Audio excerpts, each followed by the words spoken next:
Supposons qu'un certain frère ait un mauvais caractère. Il s'est efforcé de le vaincre sans aucun succès.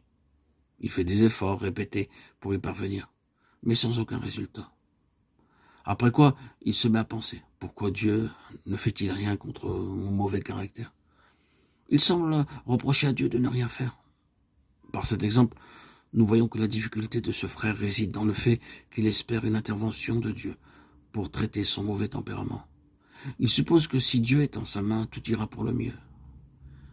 Mais Éphésiens 1 déclare que Dieu nous a bénis de toutes sortes de bénédictions spirituelles dans les lieux célestes en Christ.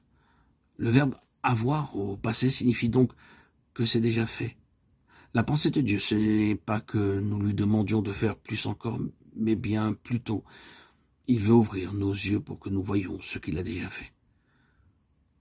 Mais nous avons tendance à prier ainsi, oh Dieu, pourquoi ne me donnes-tu pas plus de force pour pouvoir vaincre mon mauvais caractère et tout ce qui est encore désagréable à tes yeux, tout ce qui est désagréable en moi. Nous demandons une puissance plus grande, mais la Bible nous dit que nous n'avons pas besoin de plus de puissance, mais de l'esprit de sagesse et de révélation pour connaître l'infinie grandeur de la puissance qui est déjà en nous. Le jour où le Seigneur ouvrira nos yeux pour voir la grandeur de sa puissance en nous, nous réaliserons qu'il n'y a rien de plus grand. Réalisons-nous que cette puissance de résurrection est la plus grande puissance de Dieu. Dans sa parole, Dieu nous a dévoilé que la résurrection est la consommation de son œuvre. Par la résurrection, Dieu a réalisé sa plus grande œuvre. C'est pourquoi il désire que nos yeux s'ouvrent pour voir qu'il ne peut faire plus que la résurrection. Car ce qu'il a fait en Christ, c'est le sommet de son œuvre. Rien n'a été oublié.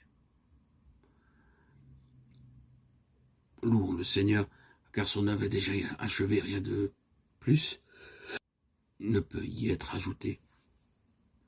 Que le Seigneur ouvre nos yeux aujourd'hui pour voir cela, car en voyant l'infinie grandeur de cette puissance, nous l'expérimenterons aussitôt dans nos vies.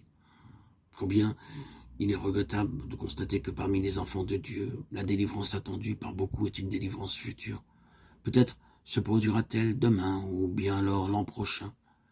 Mais ce que Dieu veut faire voir à ses enfants, c'est que cette délivrance est déjà réalisée, qu'il n'est plus besoin d'en attendre l'accomplissement.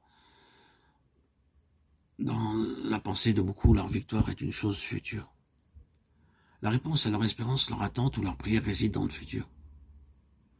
Mais par la révélation, nous savons ce que Dieu a réalisé. La révélation nous dévoile ce que le Seigneur a déjà accompli en nous, et non ce qu'il serait en train de faire dans un futur proche ou dans un futur éloigné.